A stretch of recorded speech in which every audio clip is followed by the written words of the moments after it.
My name is Nora Hart. I'm 32 years old. Last Monday, I sat in a conference room on the 21st floor of a Seattle office tower and listened to 52 voicemails from people who had either ignored me, repeated my mother's story, or never once asked whether it was true. My mother called 14 times. My older sister called 21. My father called 7. The remaining messages came from relatives, church friends, and members of the Bellwether Preservation Council. Not one person said, "We're sorry." Not one asked what the last 9 years had cost me. Across those 52 voicemails, the same demand kept returning. Fix this.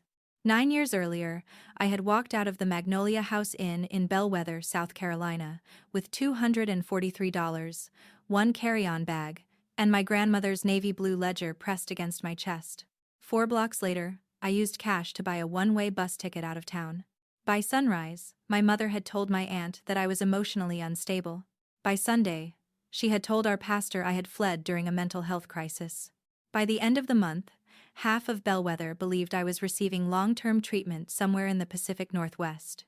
My family never corrected that story because it served them better than the truth. They would have kept serving it to the town forever if a buyer's due diligence attorney had not uncovered a disputed shareholder record and searched my name. That search revealed that the daughter everyone described as broken was now the director of forensic services at a respected accounting firm. Then my phone began to ring. Before I tell you what they wanted me to fix, like this video and subscribe to Calm Deception Stories if you believe quiet women should never have to destroy themselves to prove their love. Now let me take you back to the night Magnolia House reopened. Bellwether measured time by hurricanes, weddings, funerals, and changes to old buildings. Magnolia House stood at the corner of Laurel and King, a yellow railroad hotel with white columns, green shutters, and a porch that wrapped around 3 sides.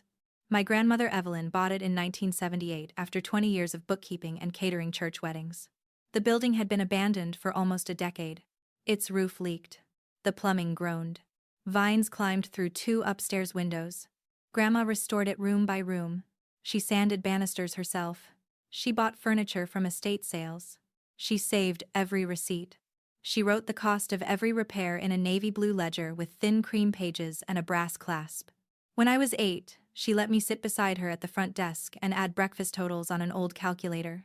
"Buildings tell the truth in their books," she used to say. "People can decorate anything. Numbers still remember what happened." My mother, Celeste, loved the visible parts of the inn: fresh flowers in the lobby, white tablecloths, bridal portraits on the staircase, newspaper photographs with her name beneath them. My older sister, Camille, loved weddings. She loved entering a ballroom 10 minutes before the bride, carrying a clipboard and making everyone believe the day would collapse without her. I loved the back office.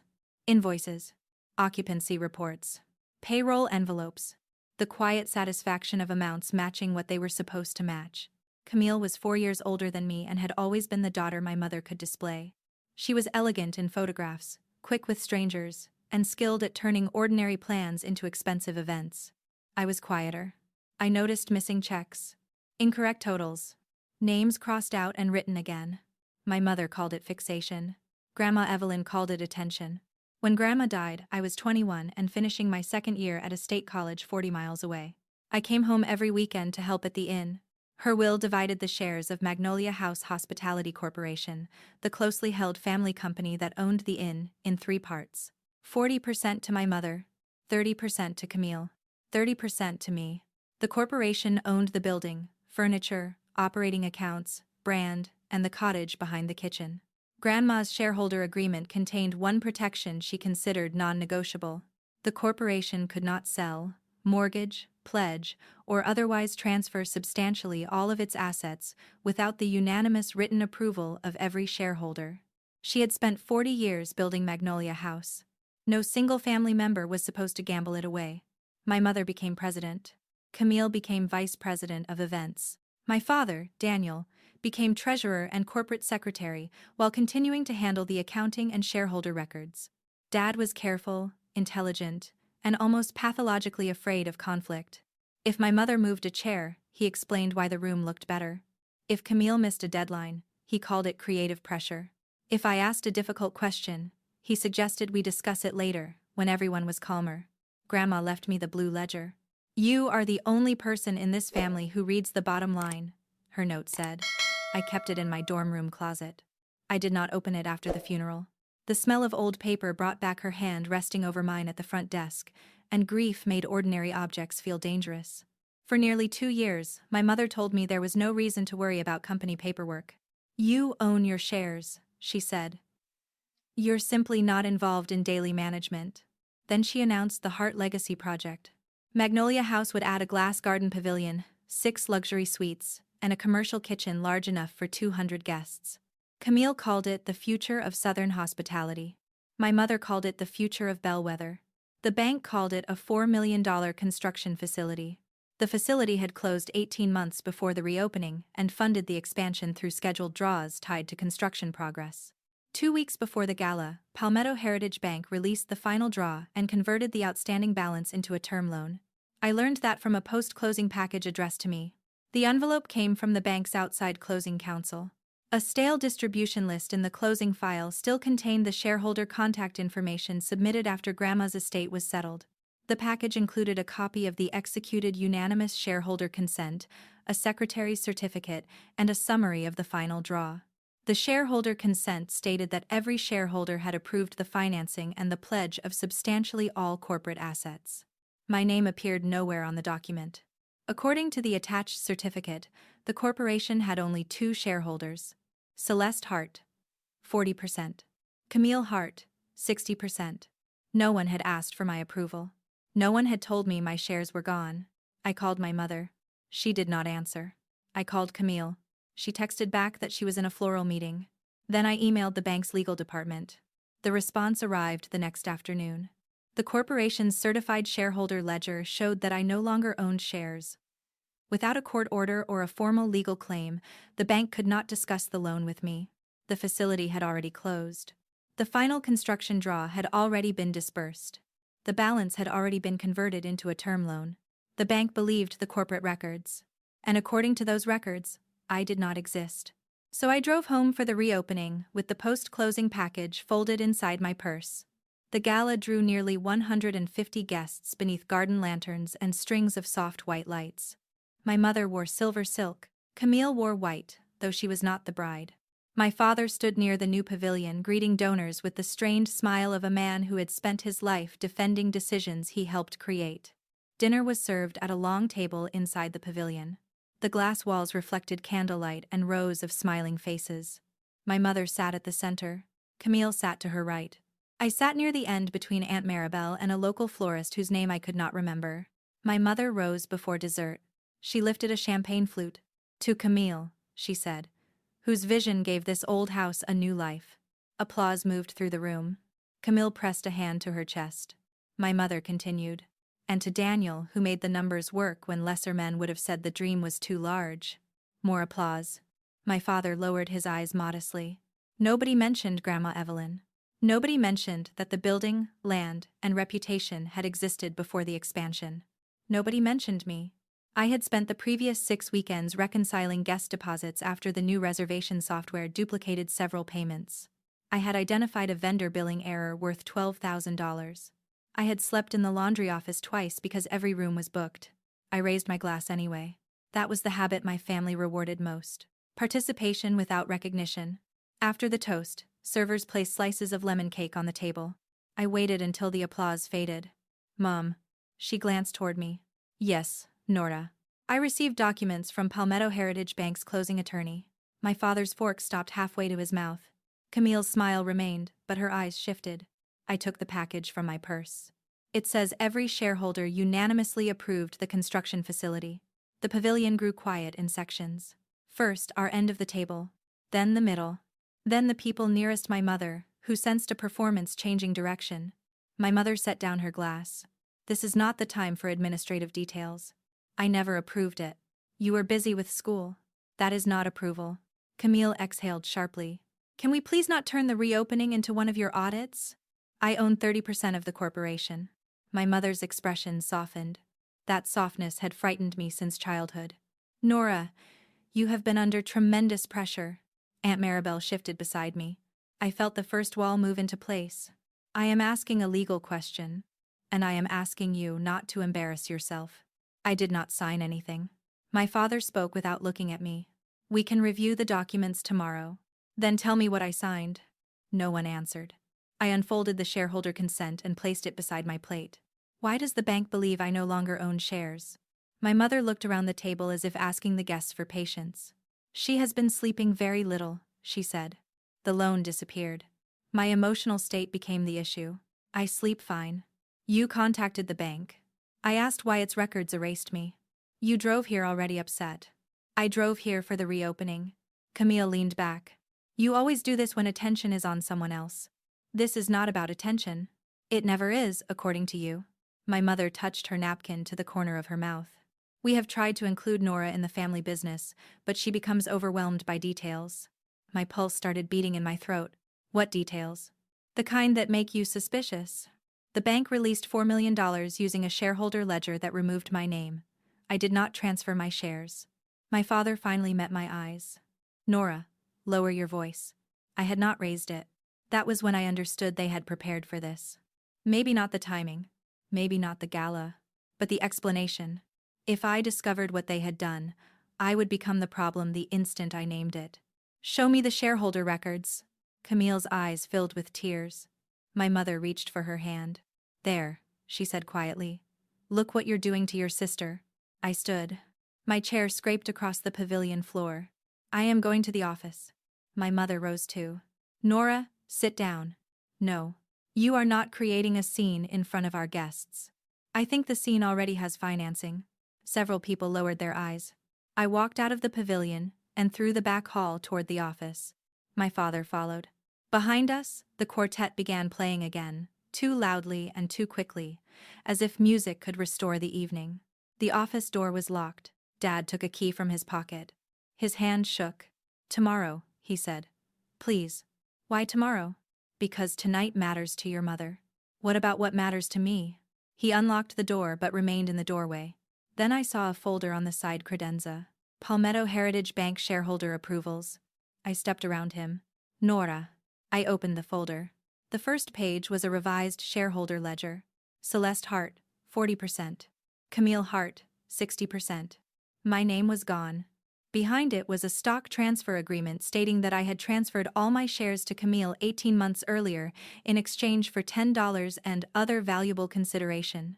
At the bottom was a signature resembling mine. Not perfectly. Enough for someone who had seen my name on tax forms and employee records. Attached to it was a secretary's certificate signed by my father in his official capacity as corporate secretary. The certificate stated that the transfer had been properly executed, recorded in the shareholder ledger, and approved according to the corporation's bylaws. A second certificate stated that the only two shareholders of record, my mother and Camille, had unanimously approved the construction facility and the pledge of substantially all corporate assets. The air conditioner hummed. Through the wall, guests applauded something in the pavilion. I faced him. What is this? He closed the office door. We thought it was temporary. A stock transfer is not temporary. Your mother believed the expansion would benefit everyone. Did you copy my signature? No. Who did? He looked toward the door. That was his answer. I lifted the first certificate. You certified that this was valid. I certified what Celeste gave me. You knew I had not signed it. His face folded inward. Nora, the bank wanted a clean shareholder structure. You were in school. Camille was here. Your mother said once the expansion stabilized, we would make it right. Make what right? He did not answer. Give me back shares in a corporation already carrying $4 million in debt? The office door opened. My mother entered first. Camille followed. My mother closed the door carefully. Guests are asking questions. So am I. She saw the transfer agreement in my hand.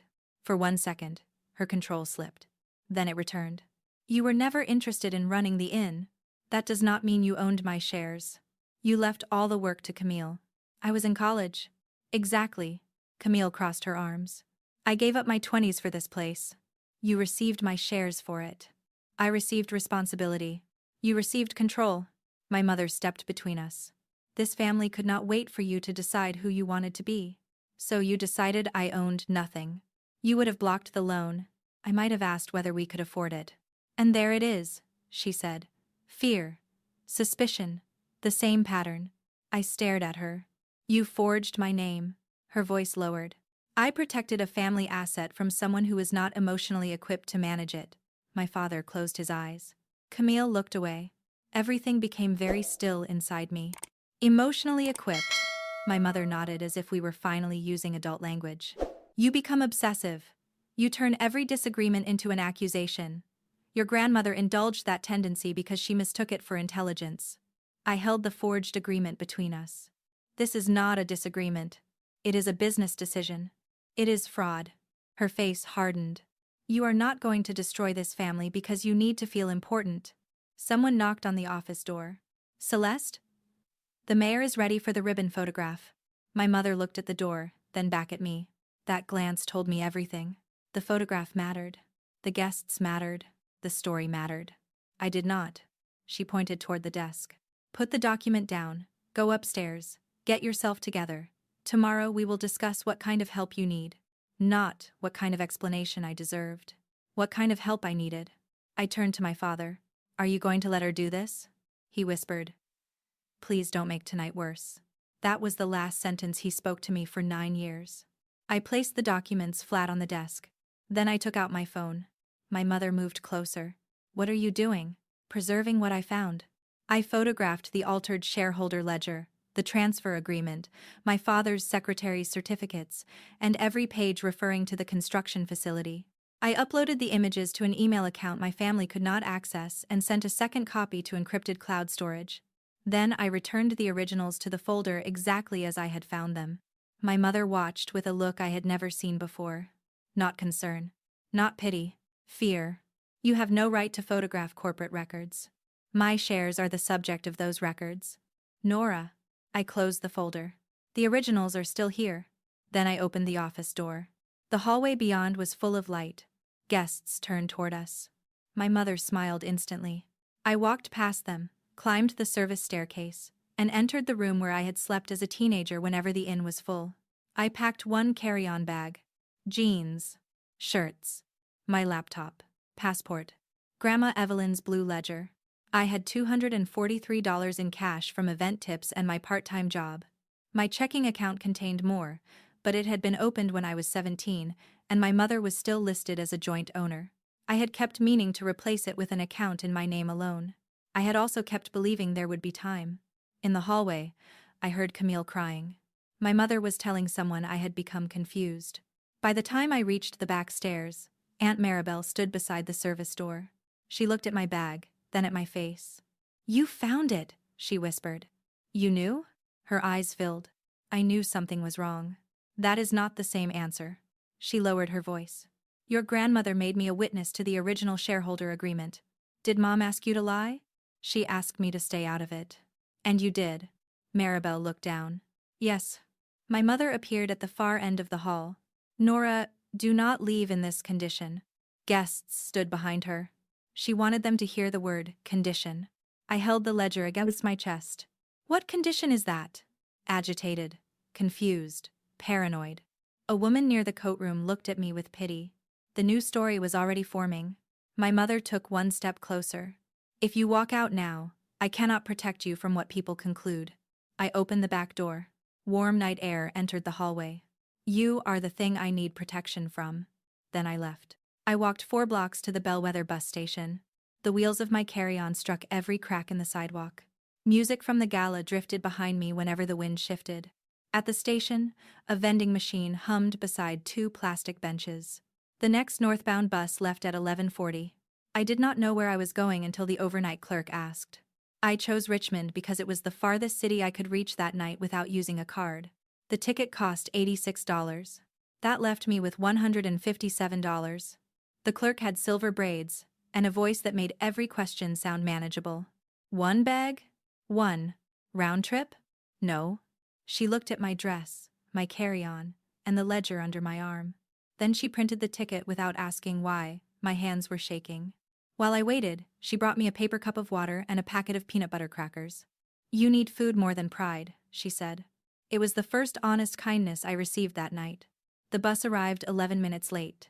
I took a seat near the back and pressed my forehead against the window. As Bellwether disappeared, I expected relief. Instead, I felt terror. My mother had been wrong about me, but she had also trained me to believe I could not survive outside the system she controlled.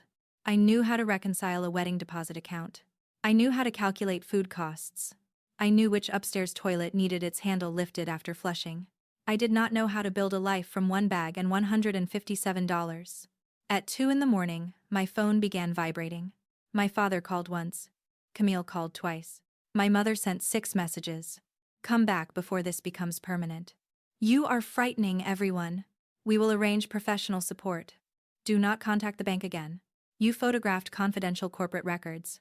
Your grandmother would be ashamed of this performance. I read the last message until the words blurred. Grandma Evelyn had been dead 2 years, and my mother still reached for her voice whenever she needed a weapon. I turned off the phone. In Richmond, I found a hostel near the University District and paid for 3 nights. The room contained 4 bunk beds and 1 narrow window facing an alley. I slept in my gala dress because I did not trust myself to unpack. The next morning, I went to a public library. I searched for low-cost legal assistance, entry-level accounting work, and cities where I knew no one. Seattle appeared because a regional hotel company was hiring night auditors and offered temporary employee housing during training. The position required a degree I had not finished. I applied anyway. I also searched for attorneys who represented minority shareholders in closely held corporations. Most consultation fees were beyond what I could afford, but one lawyer offered reduced fee reviews for people facing financial coercion. Her name was Rachel Kim. I saved the page. Seattle called first. The recruiter asked whether I could start in 2 weeks. I said yes before she finished describing the schedule. I sold my small car remotely to a classmate for enough money to buy a plane ticket and cover my first month of expenses. I withdrew from school. That decision hurt more than leaving the inn. My degree had been the one path my family could not decorate or rename. Now, even that was interrupted. I promised myself it was a delay, not an ending. Before I could move the money in my checking account, my mother withdrew the balance as joint owner and asked the bank to restrict the account because of a supposed family dispute. She later told relatives she had done it for my protection because I was making impulsive financial decisions. The account contained $1,840 I had earned. I never recovered it. By the time I reached Seattle, my family's story had traveled farther than I had. A cousin wrote that she was praying for my recovery. An old classmate asked whether visitors were allowed at the facility. The pastor emailed, "Your mother loves you. Please accept the help being offered." Nobody asked what help meant. Nobody asked why a supposedly unstable woman had boarded a bus alone, found work across the country, and arranged housing without assistance. People rarely examine a story that allows them to feel compassionate without becoming involved. The hotel job paid $14.50 an hour. My shift began at 11 at night and ended at 7 in the morning. I balanced daily receipts, checked in exhausted travelers, handled noise complaints, and made coffee strong enough to remove paint. The employee housing was a furnished studio shared with another trainee named Lena Park. Lena was 26, studying graphic design, and incapable of leaving a surface undecorated. Within a week, our refrigerator held magnets from places neither of us had visited. She talked when she was nervous. I became silent when I was afraid. Somehow, the arrangement worked. 3 weeks after arriving in Seattle, I brought Rachel the closing package, the bank's response, and printed copies of the documents I had photographed at Magnolia House. Her office was above a bakery in a brick building near Pioneer Square. She reviewed the papers without interrupting me. Then, she placed my genuine signature beside the one on the stock transfer. "Did you sign this?" "No." "Did you receive payment for your shares?" "No." "Then we put the dispute on the record now." She explained that stopping a loan that had already closed would require litigation I could not afford. But she could notify the corporation that I denied the transfer, still claimed my 30% ownership, and demanded preservation of all governance, banking, and accounting records.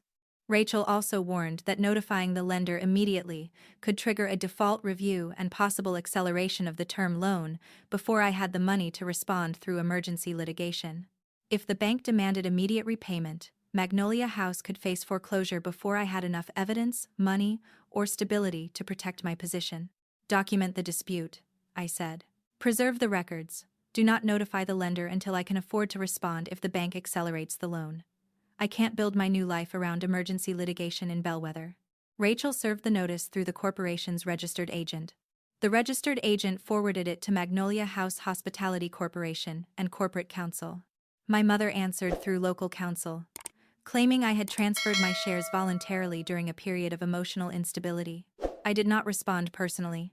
The notice did not guarantee the outcome of every future legal claim. It did something more precise.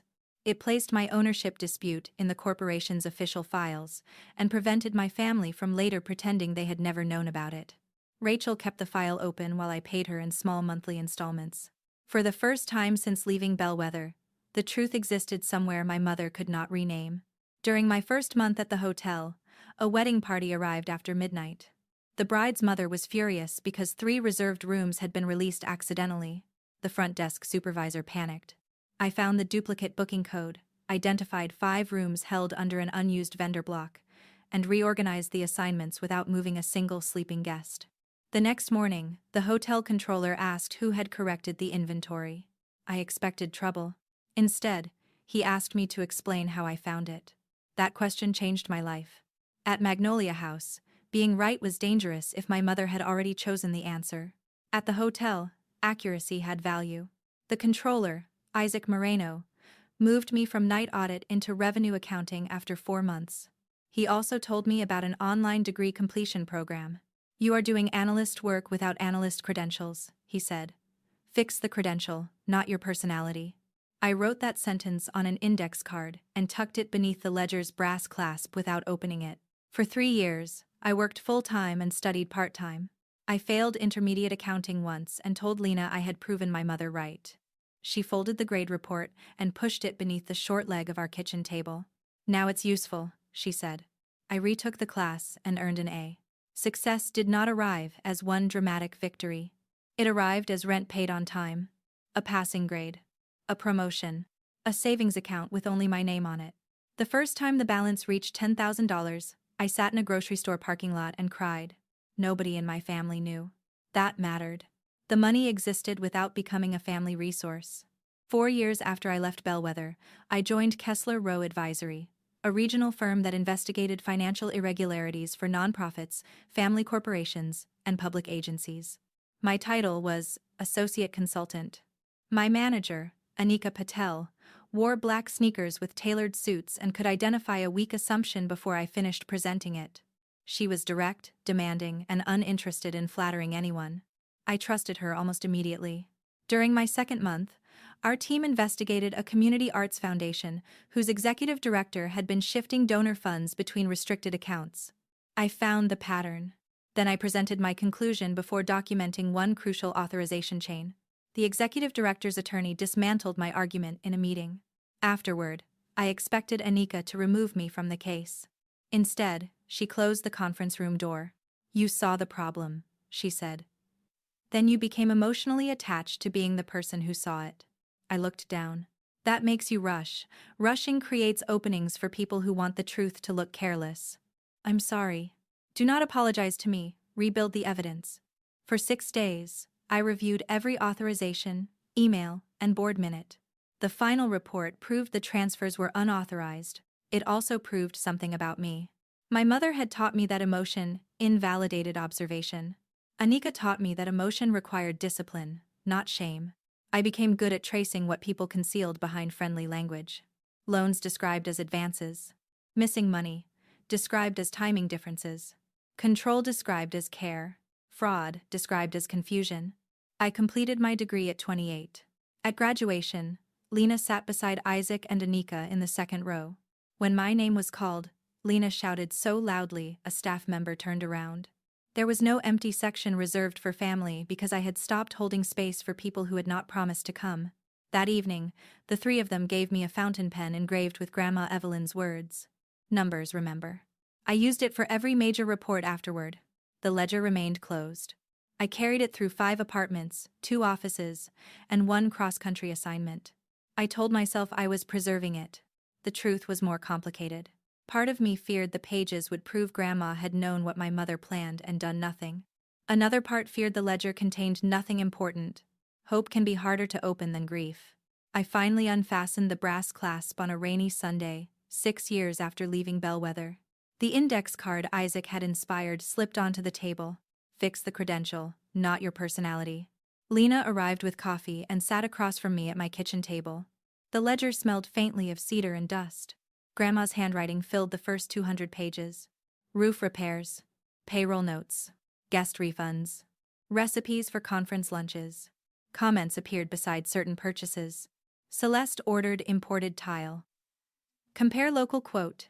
Daniel says cash flow can support 6 rooms, not 12. Camille promised vendor payment by May 3. Still unpaid May 17.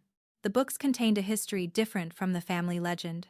My grandmother had not viewed my mother as a fearless visionary. She had viewed her as someone who confused expansion with achievement. Near the back, several pages had been cut carefully along the binding. Behind them was a flat pocket. Inside lay a certified copy of the original shareholder agreement, a letter addressed to me, and a sheet covered with signature samples. My own signature appeared 8 times. College registration, tax return, employee form, bank card. Grandma had collected copies. At the bottom, she wrote, "For comparison, if Celeste ever decides permission is an inconvenience." Lena read the line over my shoulder. She knew. Yes. The realization brought no comfort. I opened the letter. "Nora, you may be angry that I prepared for trouble and did not prevent it. You would be right. Your mother believes the person who carries the family image has the right to control the family assets. I challenged her when I could and avoided her when I was tired. Avoidance is not protection. The shareholder agreement gives you 30%. Your shares cannot be transferred without your written consent. The corporation cannot sell, mortgage, or pledge substantially all of its assets unless every shareholder agrees in writing." Maribel witnessed the original signatures. Daniel understands the records better than he pretends. If they tell you that noticing wrongdoing makes you unstable, remember this. Confusion is what dishonest people call clarity when clarity threatens them. Do not save the house by losing yourself inside it. Grandma Evelyn. I finished reading and sat very still. Lena reached across the table. "What do you need?" "I don't know." It was the first time anyone had asked without already choosing the answer. The next morning, I called Rachel, the attorney who had documented my shareholder dispute 6 years earlier. She came to my condo that evening.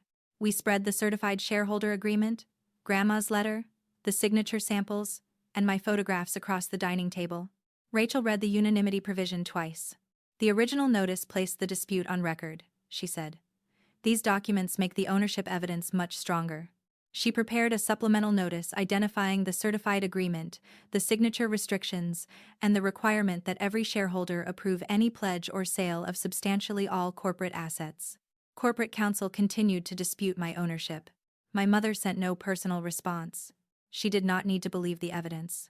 She only needed to understand that it now existed outside her control. For 3 more years, nothing happened publicly.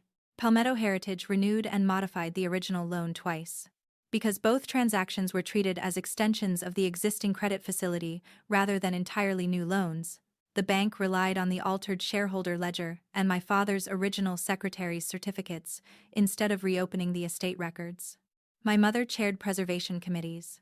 Camille posted photographs from the garden pavilion with captions about legacy, sisterhood, and women building businesses together. I was never mentioned. Meanwhile, my life widened. I became a certified fraud examiner. I recovered money for public agencies. I adopted a gray cat named Mabel. I bought a small condo. At 31, I became Kessler Rose Director of Forensic Services. My team had 23 people. My friends could disagree with me without trying to erase me. Then a coastal storm damaged Magnolia House. Bellwether escaped the worst flooding, but the inn's roof and pavilion suffered significant water intrusion. Insurance covered less than expected because several repairs had not been documented properly. Bookings fell. Interest rates rose. The modified term loan became harder to carry. Camille responded by spending more. New branding. A celebrity florist. A luxury bridal campaign. My mother responded by hiding bad news. Deferred vendor payments. Short-term advances. Unpaid occupancy taxes pushed into the next quarter. My father continued producing reports, but Aunt Maribel later told me he had begun refusing to sign some of them. The bank placed the corporation on a watch list. Then, a regional hospitality group called Alder and Finch offered to purchase substantially all the corporation's operating assets, including Magnolia House, its furnishings, the brand, and the cottage, for $6.8 million.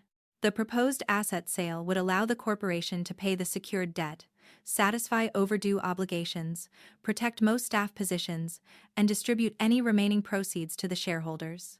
It should have saved everyone. During due diligence, Alder and Finch's outside counsel requested the corporation's governance, shareholder, litigation, and claims files from corporate counsel. Rachel's original notice and supplemental notice were both included. The buyer's attorney compared the certified shareholder agreement, the altered shareholder ledger, and the stock transfer agreement, bearing my supposed signature. Then she searched my name. She found Kessler Rowe. She found my professional biography. She found a recorded panel where I discussed concealed ownership risks in family corporations. Alder and Finch suspended the transaction. Grandma's shareholder agreement required unanimous written consent before substantially all corporate assets could be sold. If my transfer was invalid, I was still a shareholder. Without my signature, the asset sale could not close. The family needed one of two things: a court ruling confirming that the stock transfer was valid, or my signature on a truthful settlement recognizing my shareholding and approving the sale. My mother wanted a third option. She wanted me to sign a backdated ratification stating that I had transferred my shares voluntarily 9 years earlier. The document would protect her reputation, reduce my payment, and turn the lie into an official record. Around the same time, I was scheduled to speak at the Carolina Main Street Leadership Conference. The state programming committee had selected me months earlier. My mother's local host committee handled only the venue, sponsors, and reception logistics. They received the final speaker list after contracts were signed. By the time Celeste noticed my full name and biography, removing me would have required the state committee to breach an agreement and publicly explain why. Camille discovered the conflict first. She searched my name. The first result was my Kessler Rowe profile. The second was a recorded conference panel. The third was an article about a municipal fraud recovery my team had completed. Then the calls began. Camille's first message called it a time-sensitive business matter. My father admitted he should have called years earlier, then immediately asked to discuss the inn. My mother blamed my shareholder notices and ordered me to resolve the issue privately. Soon relatives joined in. One invoked the inn's 40 employees. A council member called Magnolia House a town treasure. Our former pastor spoke about forgiveness. Nobody mentioned the forged transfer or 9 years of silence. Camille's final voicemail arrived at 2:16 inches the morning. The buyer walks Friday if you don't sign. Please, Nora, fix this. Fix this. The demand placed on the woman. I listened to every message once. Then I sent them to Rachel. She reviewed the proposed ratification and called within an hour. Do not sign this. I wasn't planning to. It says you transferred your shares for $10. Later confirmed the transfer orally, and were fully informed. It also releases all claims. I was not informed. I know. That is why they need your signature now. What happens if I refuse everything? The asset sale probably fails. The bank may pursue foreclosure against Magnolia House and the other pledged corporate assets. You can also assert your rights as a shareholder and demand an accounting. 40 employees. An old building my grandmother had saved with her own hands. A family that had betrayed me. All tied together inside one decision. My instinct was to separate the innocent from the guilty. That instinct had made me useful to my family long before it made me good at my job. Can the asset sale happen without the lie? Yes. If they recognize your shares, provide full financial records, and negotiate a legitimate consent. Then that is the only conversation I will have. Rachel drafted a response. I would consider approving the asset sale if the corporation acknowledged my 30% shareholding, commissioned an independent accounting, protected existing employees for at least 1 year, and distributed any remaining proceeds according to the verified shareholder ledger after payment of corporate debts and appropriate adjustments. I would not sign a backdated document. I would not sign any release of claims before reviewing the complete corporate records. My mother replied through counsel that my terms were extortionate. Alder and Finch's attorney replied that they were commercially reasonable. That distinction mattered. I still planned to attend the conference. Annika offered to replace me. Lena offered to come. Rachel said appearing in Bellwether could invite pressure, but would also make it harder for my mother to control the story privately. I chose to go. Not to expose anyone from a stage. Not to punish my family. I went because the subject of my presentation was governance in historic family businesses, and I had earned the right to speak about it without surrendering my hometown to the people who lied about me. Lena flew with me to Charleston. My hands began trembling when Bellwether appeared on the highway signs. Magnolia House stood behind its live oaks, with blue tarps covering part of the pavilion. A new sign advertised generations of hospitality, stretching history the way my family stretched everything else. We stayed at a chain hotel 20 miles away. I did not trust Magnolia House with my room key, my luggage, or my sleep. The conference opened Friday morning at Union Depot, a red brick station restored as an event center. More than 300 people attended from towns across the Carolinas. My name appeared on banners in the lobby. Nora Hart, Director of Forensic Services. Kessler Row Advisory. A volunteer at registration studied me. Are you related to Celeste Hart? I am her daughter. Her expression shifted. I thought you were ill. The sentence escaped before she could stop it. I held her gaze. I was misrepresented. Her face reddened. I'm sorry. It was a small apology from the wrong person. Still, it was the first one spoken to me in Bellwether. Inside the main hall, my mother moved among sponsors in a green suit and pearl earrings. Camille stood near the catering tables directing staff. My father sat alone in the second row. He looked 9 years older. So did I. The difference was that I had spent those years becoming visible to myself. My mother saw me near the side entrance. Her smile froze, then returned. She crossed the room before the opening remarks. Nora. Celeste. Her mouth tightened at the use of her name. We need 5 minutes. My attorney is available after the conference. This is not how family handles problems. Family forged my signature. A sponsor passed close enough to hear. My mother lowered her voice. You always choose the most damaging version. I choose the documented one. For a moment, her face showed something other than anger. Fear. Not fear of losing me. Fear of losing control of the meaning. You could save the inn today. I may approve a lawful asset sale. You could sign the ratification and end this. That would make your lie mine. Camille approached, pale and exhausted. Nora, please, the staff are terrified. I included job protections in my terms. Those terms take money from Mom and me. They distribute the remaining proceeds according to the actual shareholder ledger. Camille stared.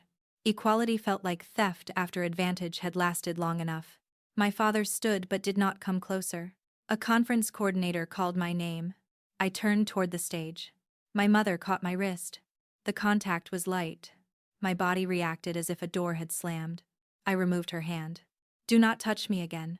She released me. I walked onto the stage. Applause filled the depot. Warm, professional applause from people who knew my work. No fantasy. No instant public redemption. Just recognition I had earned.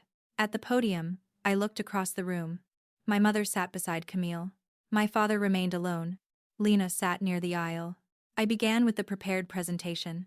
Historic businesses often fail, I explained. Not because the building lacks value, but because family loyalty replaces governance. People assume trust makes documentation unnecessary. In reality, the closer the relationships, the more important clear records become. I used anonymous examples. A cousin added to payroll without duties. A founder's wishes ignored after death. A minority shareholder removed from corporate records. A lender given incomplete information. The room grew quieter with each example. I did not describe Magnolia House. I did not need to. My mother knew which details belonged to her. So did my father. Halfway through, I lost my place. Only for a second.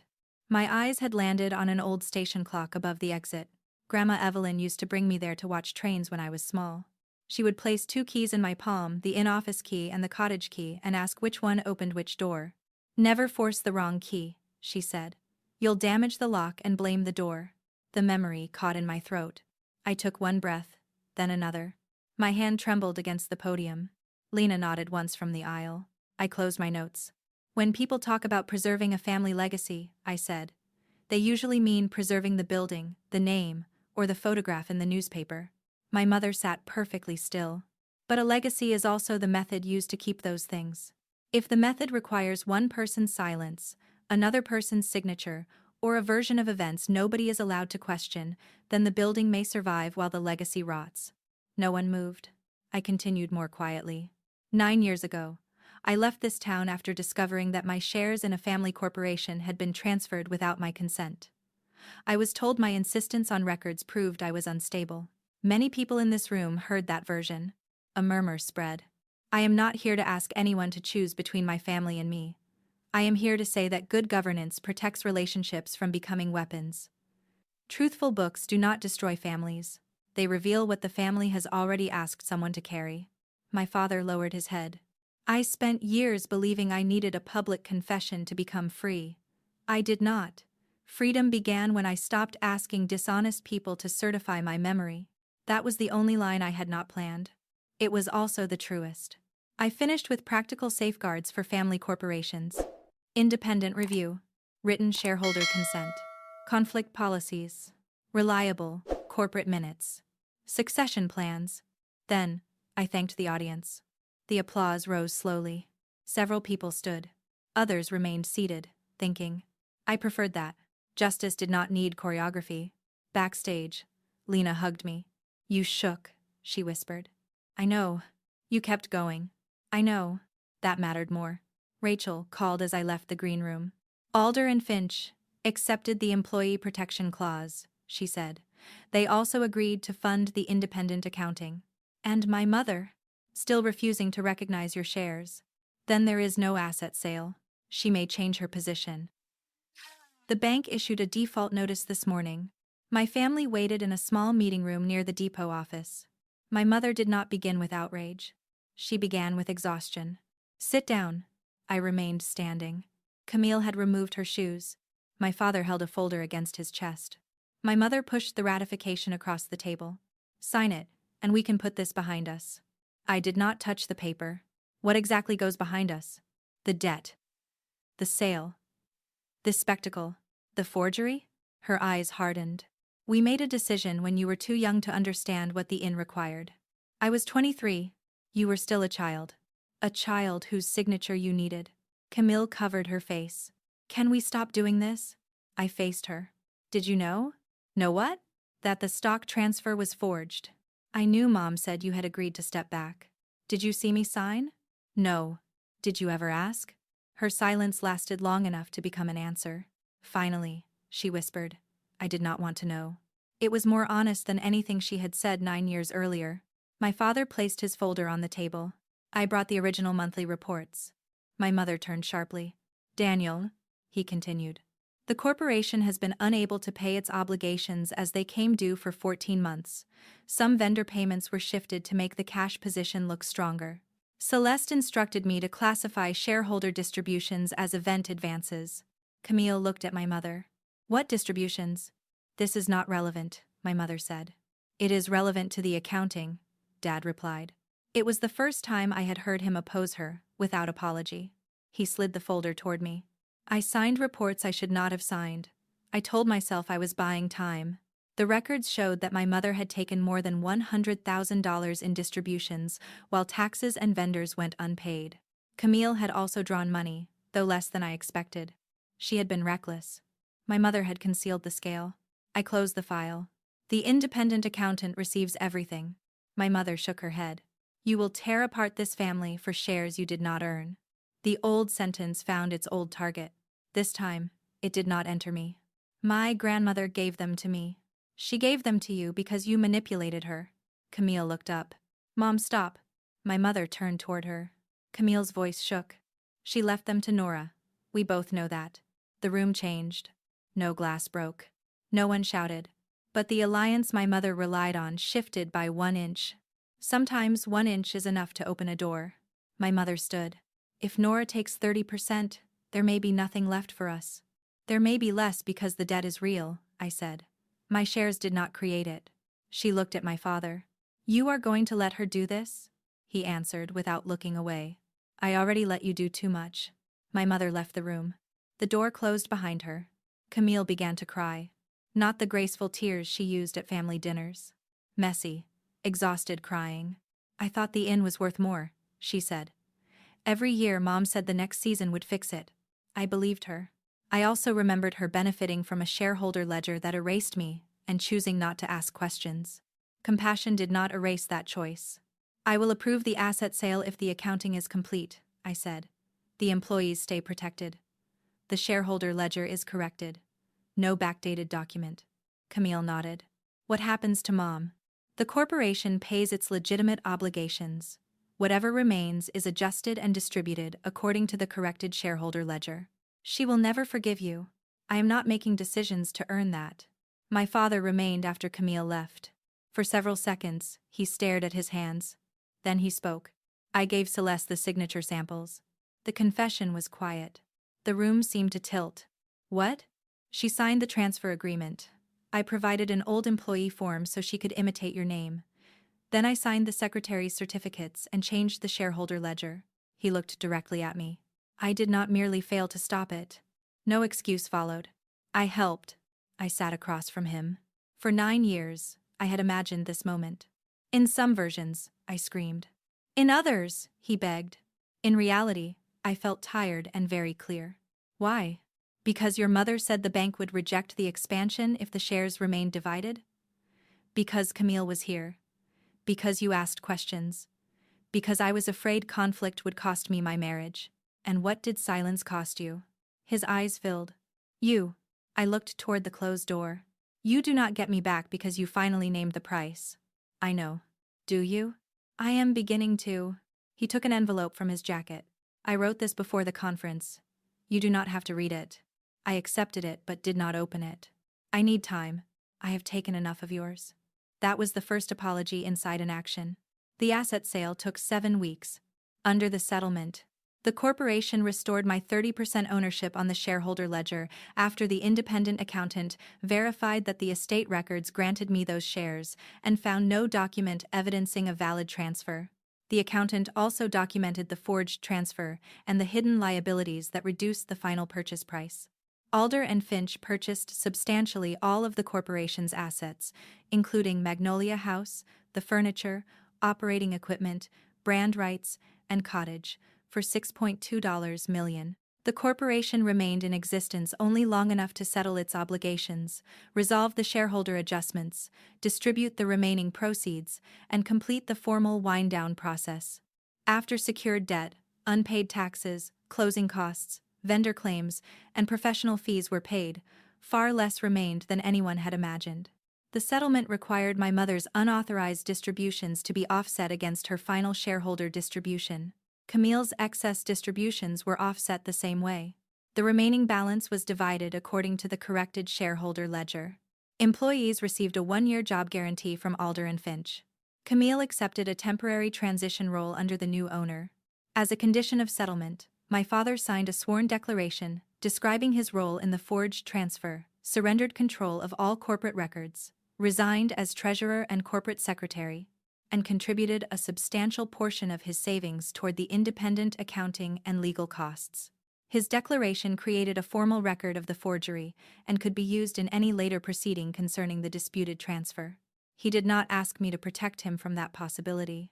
My mother resigned from the Bellwether Preservation Council after the independent accounting revealed that she had concealed major corporate liabilities while using her council position to promote Magnolia House, solicit preservation-related business, and present the inn as financially stable. The council's ethics committee called it an undisclosed conflict of interest. My mother called it a personal attack. There was no dramatic public trial, no handcuffs, no crowd outside her house. The consequences were quieter. She lost the inn office, where everyone waited for her decisions. She lost the title of president. She lost her council position. Most importantly, she lost the ability to tell Bellwether that I had imagined the documents. The independent accounting existed. The corrected shareholder ledger existed. The asset purchase agreement existed. My father's sworn declaration existed. In the final transaction documents, my signature appeared only where I had actually placed it. His letter remained unopened for 3 days. When I finally read it, there were no excuses. He described what he had done.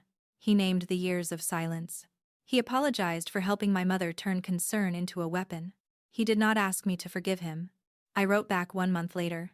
I believe your apology, because it names your actions and because you accepted consequences. I am not ready to rebuild a relationship. Respecting that boundary is part of the repair. He answered. I understand. Then he stopped calling. For the first time, His silence did not feel like abandonment. It felt like restraint. Camille sent an email 6 months after the sale. She wrote that working for Alder and Finch had taught her how often employees had protected Magnolia House from decisions she and our mother made. She admitted she had benefited from not asking questions. She did not ask for closeness. She ended with, "You were not unstable. You were accurate, and I resented the cost of that accuracy." I saved the email. I did not answer immediately. Some doors can remain closed without being locked forever. My mother never apologized. Months later, she mailed me a note. I read it once. It said, "I hope one day you understand that everything I did was for Magnolia House." No acknowledgement. No ownership. No mention of my name on the forged transfer. I placed the note back inside its envelope and mailed it to her without a message. Not to punish her. Because the sentence invited me into the same room again. With part of my proceeds, I created the Evelyn Hart Clear Books Scholarship through a community foundation in Seattle. It supports women returning to education after financial control, family coercion, or interrupted schooling. The first recipient was a hotel night auditor, completing a degree in business analytics. When I called to tell her, she said, "I thought missing my chance once meant I had missed it forever." I knew exactly what she meant. I also bought a narrow townhouse with a small dining room and a kitchen that fills with afternoon sun. On the first anniversary of the sale, Lena, Anika, Isaac, Rachel, and 3 members of my team crowded around my table. The plates did not match. Mabel stole a piece of chicken. Isaac brought wine wrapped in a hotel laundry bag. Lena designed a small framed print for the wall. It did not say "family is everything." It said, "No one owns your yes." Before dinner, I placed Grandma Evelyn's ledger on the shelf beside my degree and the fountain pen engraved with numbers "Remember." For years, I thought the ledger was evidence of what my family had taken. Now it reminds me of what they failed to take. My attention, my judgment, my future, my ability to decide where my name belongs. The last time I saw Magnolia House, its porch lights were on and guests were checking in beneath new ownership. The building survived. So did I. Neither of us survived by pretending the damage had never happened.